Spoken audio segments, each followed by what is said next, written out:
Since 2017, Malawi embarked on a development journey with 2063 as its destination. In this edition of MBC Exclusive, I'm joined by the driver of this dream, Dr. Thomas Munthali, National Planning Commission's Director General. Welcome to the program. Thanks so much. My name is Alina Femlamba. It has been 3 good years since the Vision 2063 agenda started. How has it been?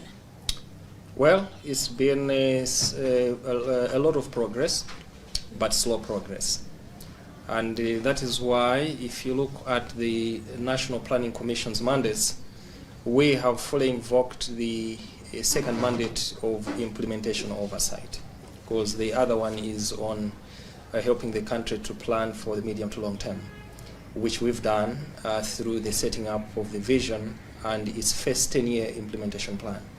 So because of the slow progress, for a number of reasons, we've had to accelerate that. And I have to be upfront that the slow progress has largely been on 3 key elements, largely. I think you and I know that the exogenous shocks have really affected us big time.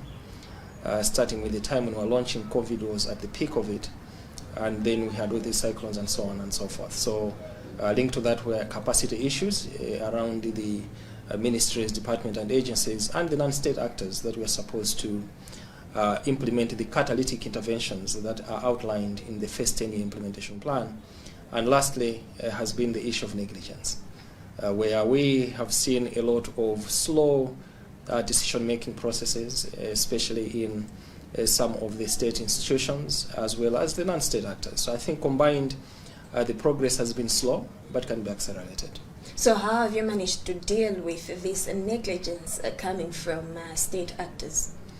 So this is where the first enabler of the Malawi 2063 comes very key, and this is about the mindset change. You know, when you're dealing with adults, it's very difficult to just make them change overnight.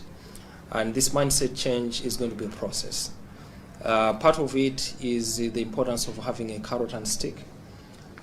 We have engaged the Office of the President and Cabinet, and we're excited that the Secretary to the President and Cabinet is already looking into ensuring that there are performance-based contracts for the controlling officers as well as the directors in the various ministries, departments and agencies.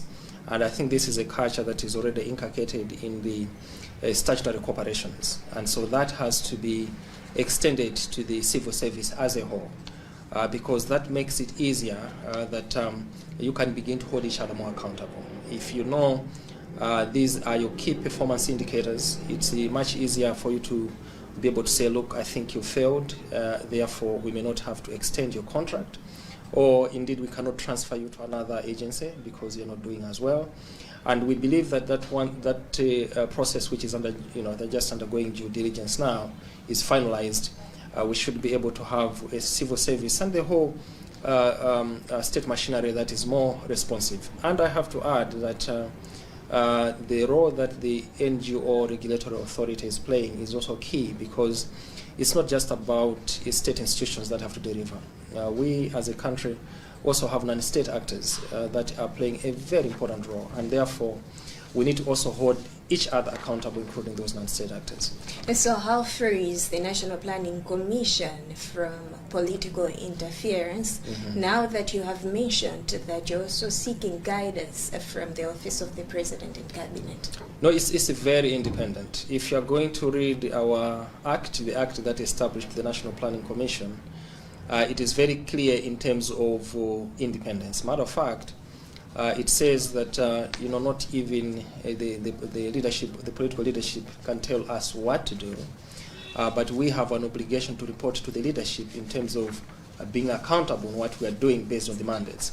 So we believe that the 2 roles, the 2 reporting lines that we have directed to the President as well as to Parliament, gives us more powers in terms of being able to provide the implementation oversight without you looking at the back of thinking, there will be some political powers that will twist our arm anyhow. And I think we should give a very due credit to the political leadership.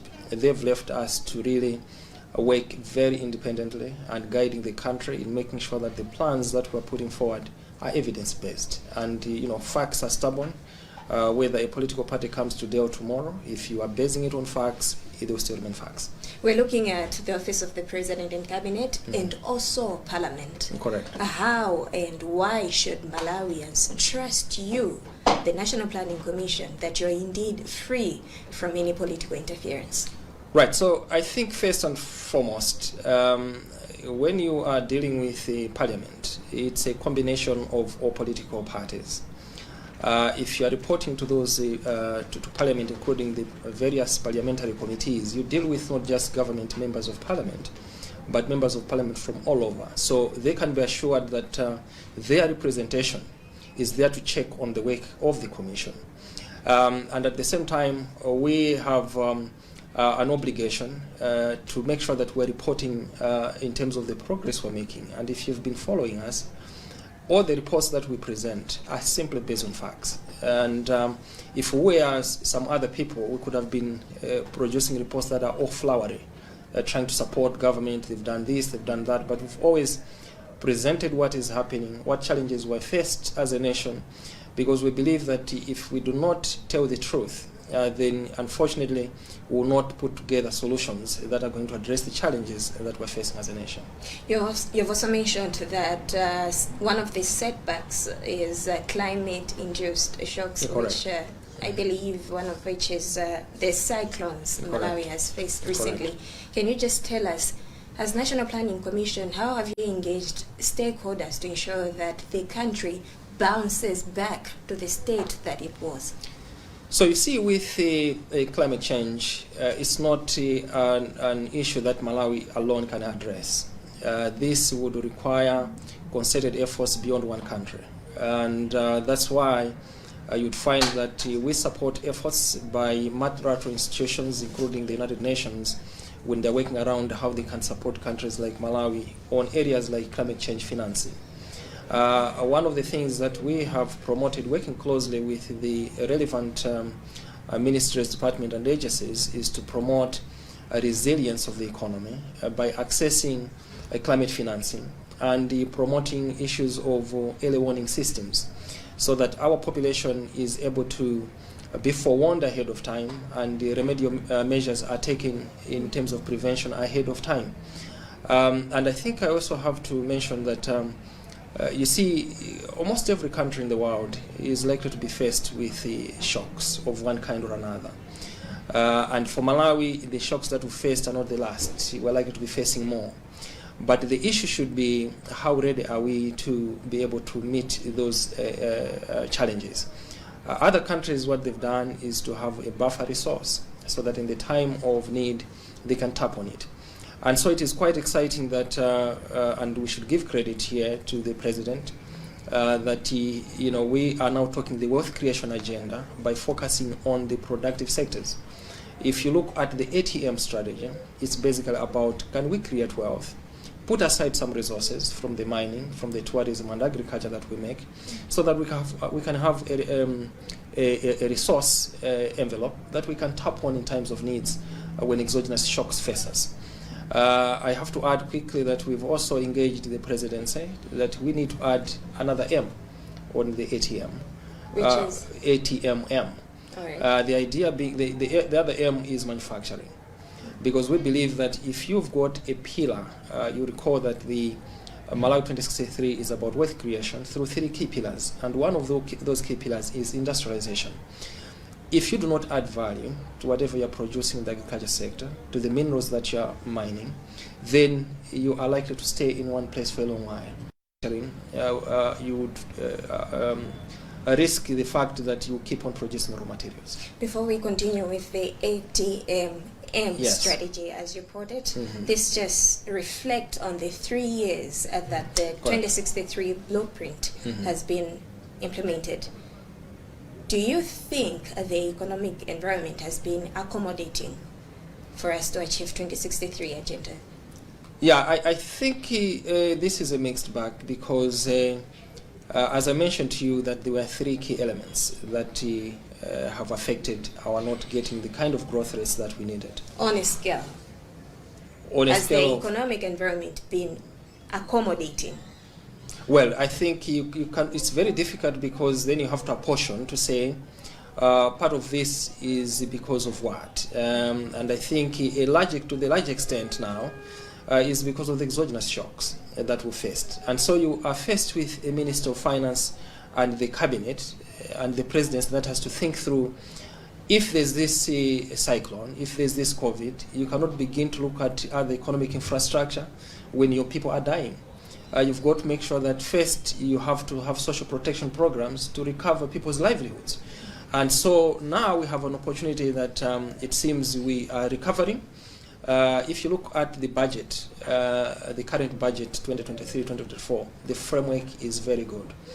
It actually talks really to the productive sectors. For the first time, we've had a budget that is hitting 40% focused on the development budget, which has not happened in a long while.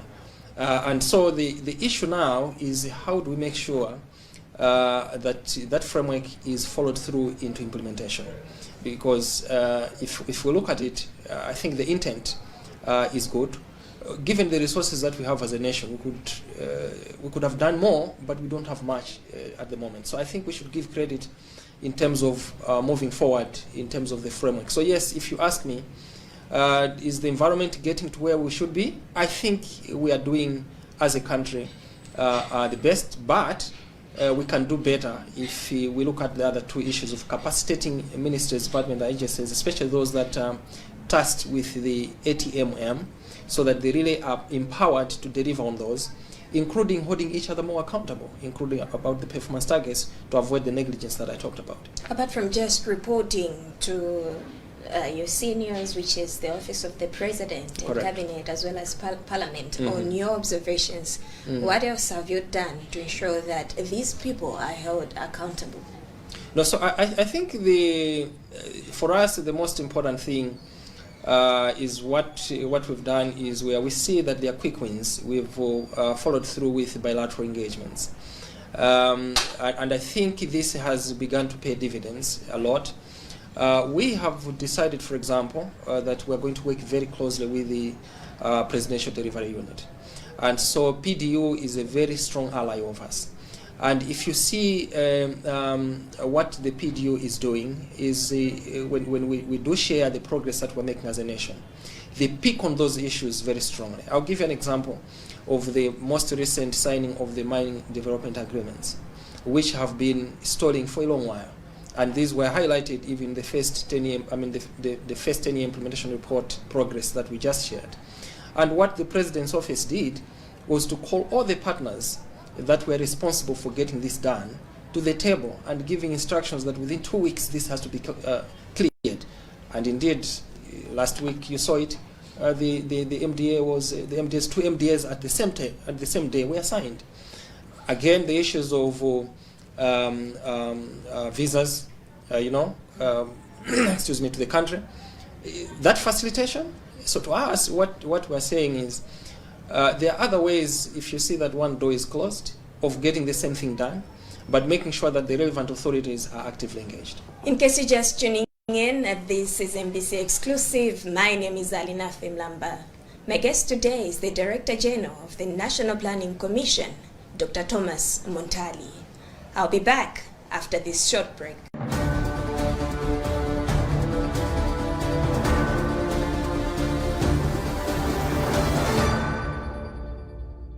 Welcome back. This is MBC Exclusive with me, Alinafe Mlamba.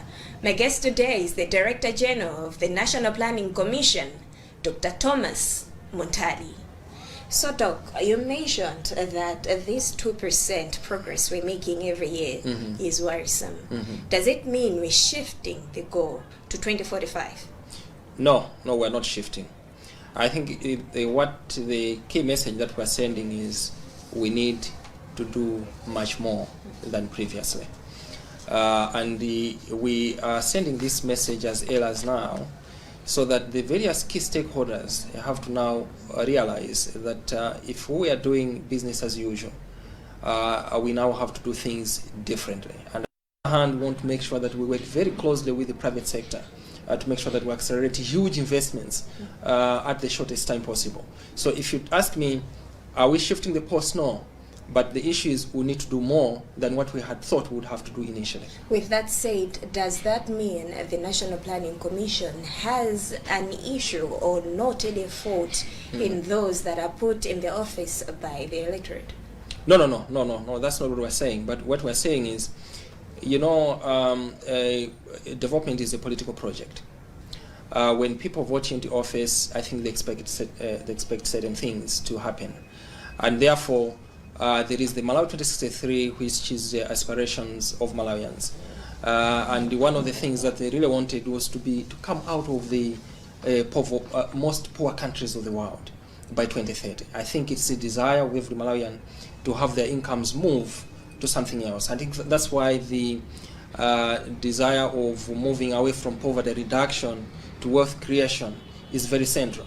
And as I said, it's exciting because if you look at the political leadership, realizing that goal, have already pushed to say, look, let's look at the ATM.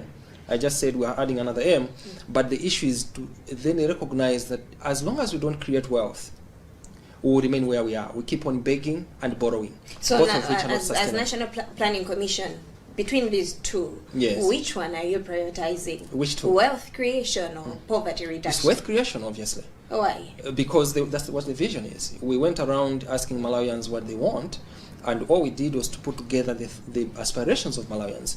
And if you look at our vision, it says inclusive wealth creation and self-reliance. There's no poverty issue there. Because you see, the issue with poverty, which is what we did in Vision 2020, the challenge was, it's like we're waiting for development partners to give us support. But, this is not sustainable. They will not keep on giving you support to the level that they would want to match up with them. If we rely on development partners, we keep on relying on them forever because they've also got their own vested interests. So the wealth creation agenda is to say, can we help Malawians? Just more or less like we say, don't give somebody fish, but help them how to fish so that they can sustainably do it. And we've agreed as Malawians. By the way, there's a resolution in the Malawi 2063 that in achieving this wealth creation and self-reliance agenda will not allow any state-owned and state actor to derail us. So the Malawians have spoken very clear in that, and the voices of the youth who were part of the envisioning, we actually had a co-advisory panel comprising of 12 youth from across the country that were like the Anzero Agumawa, the wise of the East that were guiding us on all this. They had a message from their fellow youth clearly cut: wealth creation. All right. So how have you been able to incorporate those in rural setups apart from the youths as you had to bring them in? Did you also consult to say what is it that you want? Because if we to look at politicians, yes, they will tell you, no, let's reduce poverty for these people. As NPC, what's your take on this? No, we went across the whole country. We crisscrossed this country, Nsanje to Chitipa, everywhere. And the youth were just our eyes and ears in terms of what else, could we have been missing out, because they represented youth organizations and stuff like that. They normally would meet from time to time, so they know the language, the issues that the youth have been having. Just also mention that specifically with regard to the local councils, fortunately for us as a nation, almost all the local council development plans, came to an end at the same time. And so we are now supporting technically, in conjunction with the Ministry of Local Government, all the local councils to come up with new district development plans and city plans. And in there, what is central is wealth creation and self-reliance. We want to make sure that the district development plans should not be perpetually relying on central government. They've got a lot of endowments, resource endowments in the areas that they sit in. So they have to make sure that they are supported in utilizing those resources to be able to mobilize resources so that they can support their social sectors, education, health, water and sanitation and all that, without recourse to development partners or central government. This is going to be a process, but once we have started off on catalyzing those investments, then we are gradually trying to sieve off from development partner support, from central government support. With time, we should be self-reliant as district councils. We are a country well known for putting up very good and brilliant strategies, yes, yet zero implementation. Yeah. as NPC? I wouldn't say zero. I wouldn't say zero, but maybe low implementation levels, because there's been some implementation. I mean, then there wouldn't be some development. I think the case for Malawi is that we are developing, whether one likes it or not, but we are developing at a very slow pace. And so we need to play catch up, not just with our neighbors, but ourselves.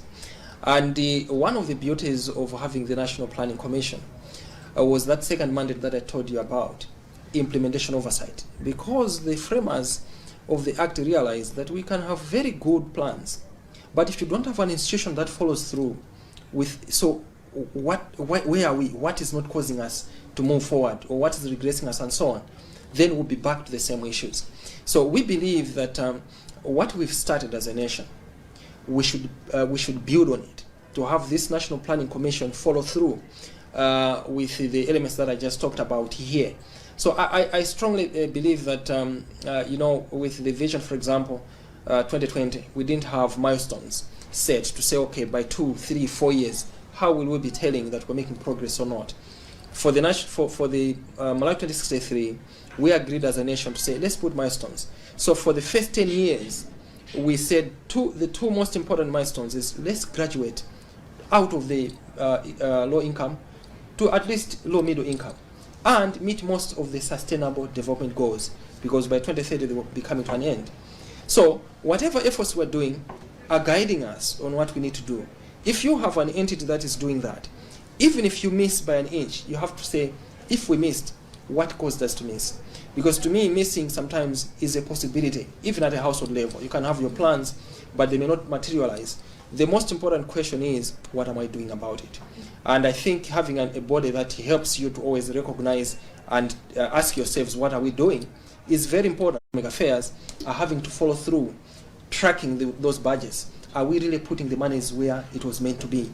The whole reason is, if we don't track that, there will be disconnect between the short-term plans and the long-term planning. And that's what I had for you in this edition of MBC Exclusive.